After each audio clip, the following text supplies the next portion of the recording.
Halo Bapak Ibu rekan guru inovatif.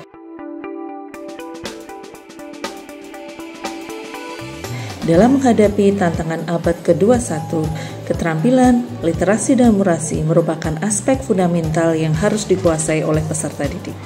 Pembelajaran berbasis masalah atau problem-based learning sebagai pendekatan inovatif tidak hanya mendorong kemampuan literasi dan numerasi secara kritis dan kreatif, tetapi juga memperkuat literasi dan numerasi secara kontekstual.